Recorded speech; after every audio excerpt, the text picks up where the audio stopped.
আরইবির চেয়ারম্যানকে অপসারণ সহ অভিন্ন চাকরিবিধি বাস্তবায়ন, হয়রানি বন্ধ, মামলা প্রত্যাহার সহ ৭ দফা দাবিতে সারা দেশের ৮০টি পল্লী বিদ্যুৎ সমিতির কর্মকর্তা কর্মচারীরা কর্মবিরতি পালন করছেন। এ নিয়ে আরও জানাতে ময়মনসিংহ থেকে যুক্ত হচ্ছেন ইমতিয়াজ আহমেদ। ইমতিয়াজ, তাদের দাবিগুলো কি এবং কি নিয়ে কি বিষয়গুলোর জন্য তারা আন্দোলন করছেন সেগুলো জানাবেন আমাদেরকে।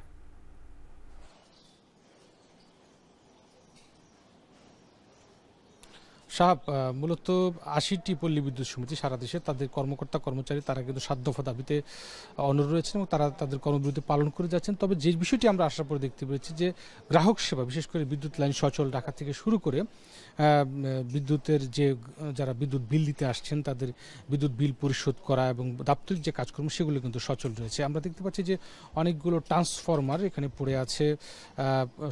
মূলত প্রতিনিয়তই যে ট্রান্সফরমারগুলো নষ্ট হচ্ছে সেগুলোর স্তূপ জমছে। আমরা একটা ওয়ার্কশপে যাচ্ছি, ময়মনসিংহ পল্লী বিদ্যুৎ সমিতি ৩ শম্ভুগঞ্জে অবস্থিত। সেই ওয়ার্কশপটাতে আমরা ঢুকছি এবং একটু জানিয়ে রাখতে চাই তাদের যে ৭ দফা রয়েছে সেখানে তারা যে দাবিগুলো করছেন, যে বিভিন্ন সময়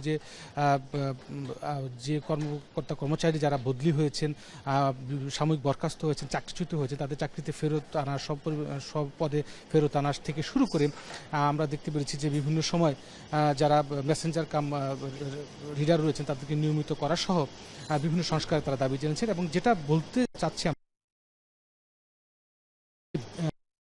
মতো যেটা একটা বড় সমস্যা হয়েছে, একেবারে মেকানিক থেকে শুরু করে ইঞ্জিনিয়ার, লাইনম্যান সহ যেটা দাবি করছেন যে নতুন নতুন ট্রান্সফরমারগুলো বিভিন্ন নিম্নমানের হয়, কিন্তু এই ট্রান্সফরমারগুলোর স্তূপ কিন্তু এই ওয়ার্কশপে জমা হচ্ছে এবং প্রতিনিয়ত নষ্ট হয়ে যাচ্ছে। ৬ মাস ১ বছর পরেই কিন্তু নষ্ট হয়ে যাচ্ছে এবং যার জন্য কিন্তু যেটা সেগুলো নিম্নমানের মালামাল তারা টেন্ডারগুলো জমা দেন এবং সেখান থেকে যে মালামালগুলো ক্রয় করেন সেগুলো নিম্নমানের মালামাল এবং ট্রান্সফরমার অয়েল থেকে শুরু করে ট্রান্সফরমার কয়েল, যার কারণে কিন্তু এখানে কাজ কিন্তু জমছে। আমরা দেখতে পাচ্ছি যে বিভিন্ন পুড়ে যাওয়া যে ট্রান্সফরমার কয়েলগুলো রয়েছে সেগুলো আমরা দেখতে পাচ্ছি এবং ট্রান্সফরমার তারগুলো রয়েছে সেগুলো কিন্তু বিভিন্ন সময় কিন্তু এই যে যারা মেকানিক্স রয়েছেন তারা কিন্তু এগুলো কাজে ব্যস্ত রয়েছেন এবং তারা বলছেন যে এই নিম্নমান হওয়ার কারণে যেগুলো অন্যান্য যে ট্রান্সফারগুলো আজকে থেকে ১০-১৫ বছর আগে যে ট্রান্সফরমারগুলো ছিল সেগুলো ১০-১৫-২০ বছর পর পর্যন্ত টিকতো, সেগুলো আজকে এই সময় এসে কিন্তু ৬ মাস ১ বছরের মধ্যে কিন্তু সেগুলো নষ্ট হয়ে যাচ্ছে এবং খুবই নিম্ন। এবং পাশাপাশি আমরা অন্যদিকেও দেখেছি যে মিটারের যে রুম রয়েছে সেখানে মিটারের নষ্ট মিটারের স্তূপ এবং যার জন্য কিন্তু ভুতুড়ি বিলের একটা অভিযোগ সবসময় গ্রাহকদের কাছ থেকে আসে। এবং এখানে আসার পর যেটা দেখছি যে অন্যান্য কার্যক্রম চালু থাকার পাশাপাশি কিন্তু এই যে ওয়ার্কশপের যে কার্যক্রম সেগুলো কিন্তু চালু রয়েছে। সুতরাং গ্রাহকদের যারা মূলত সেচ কাজের জন্য যারা ট্রান্সফরমার সমস্যা হচ্ছে তারা এখানে এসে মেরামত করে নিয়ে যাচ্ছেন।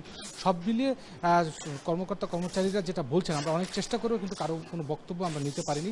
সবাই আসলে নানান একটা শঙ্কায় রয়েছে, ভয় রয়েছে, হয়তো চাকরিচ্যুত হতে পারে কিংবা বদলির মতো সমস্যায় পড়তে পারে। এই জন্য কেউ কিন্তু কিছু বলছেন না আমাদেরকে। সব মিলিয়ে তারা যেটা বলার চেষ্টা করছেন, অন্তর্বর্তী একটি বোর্ড গঠনের মাধ্যমে পল্লী বিদ্যুৎ ঢিলের সংস্কার করা এবং তাদের ৭ দফা দাবি মেনে নেওয়ার ক্ষেত্রে তারা জোর দিচ্ছেন। সব মিলিয়ে এই ছিল ময়মনসিংহ থেকে পল্লী বিদ্যুতের কর্মচারীদের সর্বশেষ খবর আমার কাছে।